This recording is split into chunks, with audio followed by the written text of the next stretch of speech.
पाहताय खरा सामना न्यूज, माध्यम डिजिटल, बातमी अस्सल। शासनाची कागदोपत्री प्रक्रिया सुरू असताना त्यांची किंमत विद्यार्थ्यांना मोजावी लागते। शालेय पोषण आहारासाठी धान्य पुरवठा करणाऱ्या कंपनीचा करार 9 जूनला संपल्यानंतर नव्या कराराला झालेल्या विलंबामुळे जिल्ह्यातील 700हून अधिक शाळांमध्ये पोषण आहार बंद पडलाय। त्यामुळे हजारो विद्यार्थ्यांचे हक्काचे दुपारचे जेवण गेल्या महिन्याभरापासून बंद आहे। दरम्यान करार प्रक्रिया पूर्ण झाली असून 2 दिवसात नियमित धान्य पुरवठा सुरू होईल असा दावा शिक्षण विभागाने केला।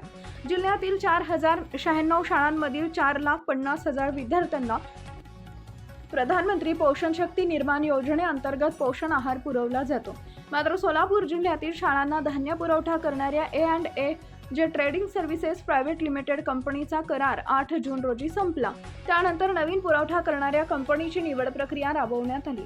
जुलै महिन्यात ही निवड प्रक्रिया पूर्ण झाली असून कंपनीशी करार झाल्याची माहिती शिक्षण अधिकारी कार्यालयाकडून देण्यात आली आहे। जून महिन्यात करार संपल्याने 4096 पैकी 700 शाळांना जुलै महिन्याचा पोषण आहार मिळालाच नाही। जे धान्य शिल्लक होते त्यावर काही शाळांमध्ये पोषण आहार देण्यात आला, तर काही शाळांमध्ये लोकसहभागातून विद्यार्थ्यांना पोषण आहार पुरवण्यात आला।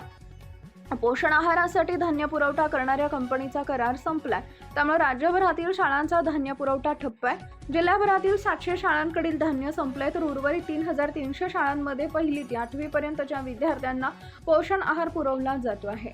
कराराची प्रक्रिया पूर्ण झाली असून 2 दिवसात सर्व शाळांना धान्य पुरवठा करण्यात येणार असल्याची माहिती शिक्षण अधिकारी कादर शेख यांनी दिली आहे। Subscribe now and press the bell icon. Never miss an update.